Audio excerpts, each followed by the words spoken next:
মাযহাবি, লামাযহাবি, আহলে হাদিস, সালাফি এই পরিভাষাগুলোর ব্যাখ্যা কি? সুন্দর প্রশ্ন। পরিভাষাগুলোর ব্যাখ্যা কি? এখন কি ব্যাখ্যা শুনবেন? প্রকৃত ব্যাখ্যা শুনবেন না কথিত ব্যাখ্যা শুনবেন? একটা একটা করে বলি। আহলুল হাদিস একটা সম্মানের শব্দ। কিসের শব্দ ভাই? আহলুল হাদিস মানে হলো হাদিসের বিশেষজ্ঞ। হাদিসের বিশেষজ্ঞ দুটো অর্থ নেওয়া যায়। এক, আহলুল হাদিস মানে হাদিসের পণ্ডিত, বিশেষজ্ঞ, হাদিসের উপর দক্ষ। আরেকটা অর্থ নেওয়া যায় হাদিসের অনুসারী। হাদিসের অনুসারী, এই দুটো অর্থই আছে এই বইগুলোতে। আপনি যতগুলো বই ঘাটেন এগুলোই পাবেন। এখন হাদিসের পণ্ডিত বিশেষজ্ঞ কারা ছিলেন? ইমাম বুখারী, তিনি আহলুল হাদিস। হ্যাঁ। ইমাম মুসলিম আহলুল হাদিস। ইমাম তিরমিজি, নাসাই, ইমাম আবু দাউদ, ইবনে মাজাহ, দারাকুতনি, তারা কি আহলুল হাদিস কিনা? আচ্ছা, এখন আমি বা আপনি যদি হাদিস পড়তেও না জানি, আমরা কি এই সেন্সে আহলে হাদিস হতে পারবো কিনা? নাই এই সেন্সে। কোন সেন্সে? হাদিসের বিশেষজ্ঞর কথা বলছি, হাদিসের অনুসারীর দিকে পরে আসছি। দুটো কথা বললাম, এক হলো হাদিসের বিশেষজ্ঞ, হাদিসের পণ্ডিত, একটা হলো হাদিসের অনুসারী। বিশেষজ্ঞ নিয়ে কথাটা শেষ করি আগে। তাহলে বিশেষজ্ঞ কারা? এই বড় বড় রিনাউন্ড যে মুহাদ্দিসিনে কেরাম, তারা কি সবাই আহলুল হাদিস? কোনো সন্দেহ আছে? এবং এটা নিঃসন্দেহে একটা নোবেল জায়গা, সম্মানের জায়গা। এবং ইনশাআল্লাহ আমরা আল্লাহর কাছে দোয়া করি তারা ইনশাআল্লাহ জান্নাতি। ইনশাআল্লাহ আল্লাহ জান্নাত দান করবেন। এখন এই সেন্সে, বিশেষজ্ঞের সেন্সে যদি আমরা এখন যারা হাদিস পড়তেও জানি না, এবারও তো পড়তে পারি না, মুখস্থও দু একটা বলতে পারি না, আমরা যদি বড় গলায় দাবি করি যে আমরা ওনাদের মতো আহলে হাদিস, কথাটা কি শোভা পাবে? তাহলে এই সেন্সে শোভা পাচ্ছে না। আরেকটা সেন্সে আসি তাহলে। 2 নম্বর সেন্স হাদিসের ফলোয়ার্স। অ্যান্ড ফলোয়ার্স, এই ফলোয়ার সেন্সে আমরা যদি এভাবে চিন্তা করি যে তারাই আহলুল হাদিস হচ্ছেন, ফলোয়ার সেন্সে যারা কোরআন এবং হাদিসের পরিপূর্ণটা মেনে চলেন, তাই নয় কি? কোরআন এবং হাদিসের পরিপূর্ণ বিষয়টা মেনে চললে আমরা তাকে অনুসরণের সেন্সে আহলে হাদিস বলতে পারি। এখন যদি কেউ কোরআন সুন্নাহর পরিপূর্ণতা না মেনে চলে, আংশিক মেনে চলে, তাহলে একজন বরেণ্য আহলে হাদিস আলেমেরই রেফারেন্স কোট করছি আমি। তিনি বলেছিলেন যে প্রকৃত আহলে হাদিস আর কথিত আহলে হাদিস কখনো এক নয়। এই কথাটা তাদেরই একজন বরেণ্য আলেম বলেছিলেন। আমরা আলেমদের সম্মান রাখব। এখন ধরেন আপনি রফুল এদান করেন, জোরে আমিন বলেন, পায়ে পা লাগান, সূরা ফাতিহা পড়েন, এবং আপনি মনে করছেন যে আমি আহলে হাদিস হয়ে গেছি। কিন্তু এদিকে আপনার অর্থনীতি সুদভিত্তিক, আপনার রাজনীতি গণতান্ত্রিক, আপনি সেকুলারদের সাথে আঘাত করে আছেন, আপনি তাগুদের সাথে আঘাত করে চলছেন, আপনি ইসলামের কিছু বিষয়কে নিজের মন গড়া উসুলে আপনি বানিয়ে নিয়ে মানুষকে ডিভাইডেড করছেন, তাহলে কি আপনি এই সেন্সে আহলে হাদিস হবেন কিনা? তাহলে আমরা বলতে পারি যে কোরআন এবং সুন্নাহর পরিপূর্ণ অনুসরণ করলে, অনুসরণের সেন্সে আমরা বলতে পারি সে ব্যক্তি আহলুল হাদিস। এটা মানতে কোনো সমস্যা আছে? এই সেন্সে প্রত্যেক ইমামই আহলে হাদিস ছিলেন। এই সেন্সে প্রত্যেক ইমাম, প্রত্যেক তাবেঈ, প্রত্যেক তাবে তাবেঈন, প্রত্যেক মুহাদ্দিসিনে কেরাম সবাই কি ছিলেন? আর এই যুগেও যারা কোরআন এবং সুন্নাহর পরিপূর্ণতা মেনে চলবে, নিঃসন্দেহে তারা কি হবে? অনুসরণের সেন্সে আহলুল হাদিস হবে। আর যদি আমরা কিছু অংশ মানি, কিছু অংশ মানি না, হ্যাঁ, আমরা মনে করি এটা শুধু ইবাদতের ব্যাপার, অর্থনীতির কোনো ব্যাপার না, আমরা মনে করি যে এখন খালি দাওয়াতই চলবে, জিহাদ শব্দ বলাই যাবে না, তাহলে বললেই খারিজ হয়ে যাবে। তো পরিপূর্ণ বিষয়টার উপর যদি আপনি ঈমান রাখেন, আমল করেন, এই সেন্সে বলতে কোনো সমস্যা নেই। তবে আমাদের মৌলিক পরিচয় একটা। আমাদের মৌলিক পরিচয় কি? মৌলিক পরিচয় আমরা মুসলিম। এরপরে আপনি আপনার বৈশিষ্ট্যগত পরিচয় আনতে পারেন।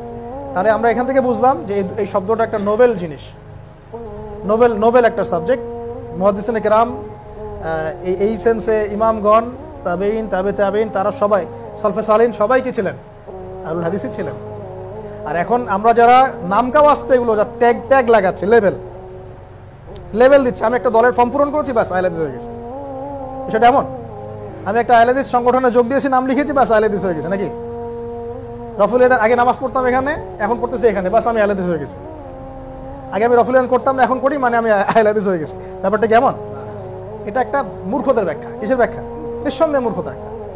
এটা একটা গভীর জিনিস। যদি কোরআন এবং সুন্নাহর পরিপূর্ণ বিষয়গুলো মেনে চলি এবং হাদিস শাস্ত্রে আমি দক্ষতা অর্জনের চেষ্টা করি, ইনশাআল্লাহ আমাকে আল্লাহ পাক ওই মাকামে কবুল করবেন ইনশাআল্লাহ। এই সেন্সে মাযহাবের ইমামগণ কি এর বাইরে হবে? আবু হানিফা রাহিমাহুল্লাহ কি হাদিস জানতেন না?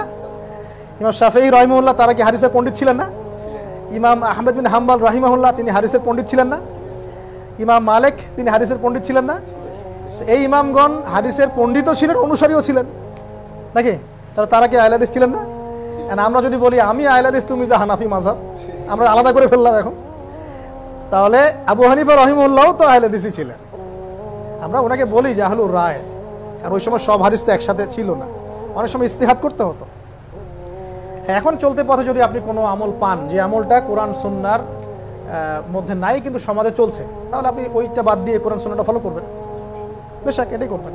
এটাকে হলো মানে এই আহলুল হাদিস শব্দের প্রাসঙ্গিক কিছু কথা। আর সালাফি মানে হচ্ছে সলফে সালিহিনকে যারা ফলো করে, এটা প্রাসঙ্গিক ওয়ার্ড, সমার্থকই বলতে পারি আমরা কোনো কোনো ক্ষেত্রে। যারা সলফে সালিন মানে কারা? সাহাবিগণ, তারপরের জেনারেশন, তারপরের জেনারেশন, তাদেরকে ফলো করেন যারা। এই ফলো ইমাম, 4 ইমাম করেন না? বলেন তো এবার, 4 ইমামের, 4 মাযহাবের 4 ইমাম কি এই সলফে সালিনকে ফলো না করেই কিতাবগুলো লিখছে সবগুলো? হয় হাদিসের বইগুলো কি তারা এমনি এমনি সংকলন করছেন তাদেরকে ফলো না করেই? ফিকের বইগুলো কি তাদেরকে ফলো না করে লেখা হয়েছে? এই যে আমরা একটা সাম্প্রদায়িকতা ছড়াই বাংলাদেশের মাটিতে, যে আমরা একটা দলীয় পরিচয় মনে করি, এটা হ্যাঁ। ইবনে তাইমিয়া রহিমাহুল্লাহ কি তার নামের পাশে লিখছিলেন যে ইবনে তাইমিয়া সালাফি? তুমি লিখতেছো কেন? আব্দুর রহমান সালাফি তুমি লিখতেছো কেন? এটা আবার কি হলো? তুমি নিজেকে কি সুপিরিয়র মনে করা শুরু করলো নাকি? তুমি কত বড় সালাফি সেটা তো তোমার আমল আখলাকে পরিচয় দিবে, আল্লাহ সেটা দেখবেন যে তুমি কতটুকু কোরআন সুন্নাহ ফলো করছো, সলফে সালিনকে ফলো করছো। আমি যদি আমার নামের পাশে লাগাই যে আমি অমুক কারি, আমি অমুক কোরআনের বেত্তা, আমি অমুক মুফাসসির, আমি কত বড় মুফাসসির এটা আল্লাহ জানে ভালো।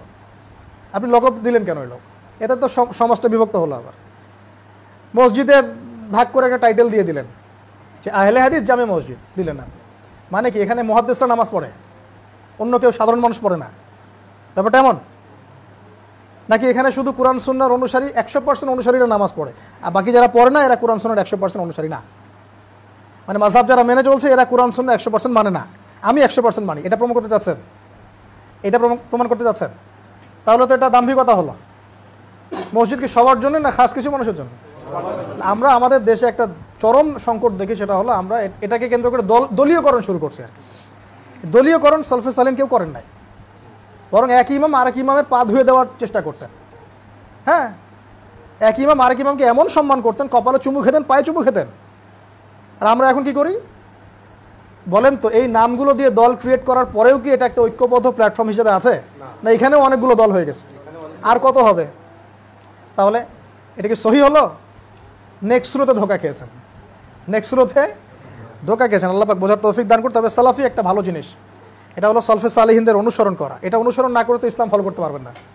কোরআন সুন্নাহ তো সলফে সালিহিনকে মেনেই আমাদেরকে চলতে হবে। আল্লাহ পাক আমাদেরকে চলার তৌফিক দান করুন।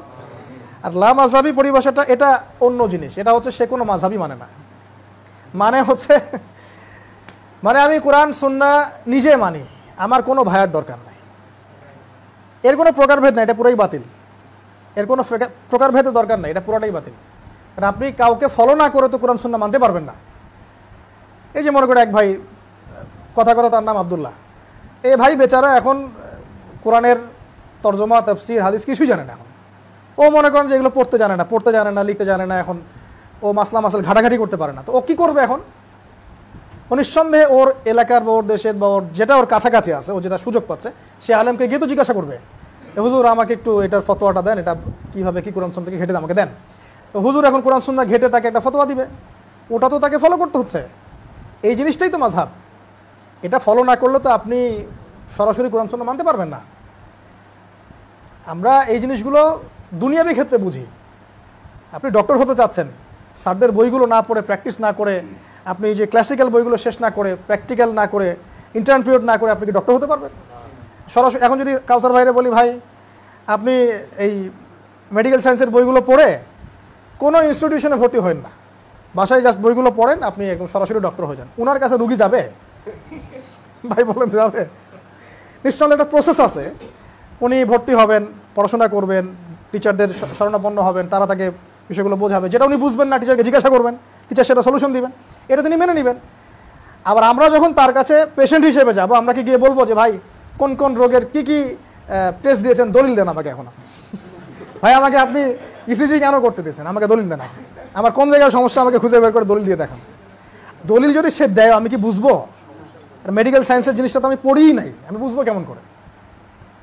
এই জিনিসটা আমরা দুনিয়ার ক্ষেত্রে বুঝি, কিন্তু ইসলামের ক্ষেত্রে এসে বুঝতে পারি। অতএব আমাদেরকে ওলামায়ে কেরামের সোহবত, সলফে সালিহিনের মানহাজ এগুলো লাগবে। এই জিনিসটাই মাযহাব, এটা খারাপ কিছু নয়। এটা একটা ভুল ব্যাখ্যা করা হয় সমাজে, সমাজকে একটা বিভক্তিকরণের দিকে নিয়ে যাওয়া হয়।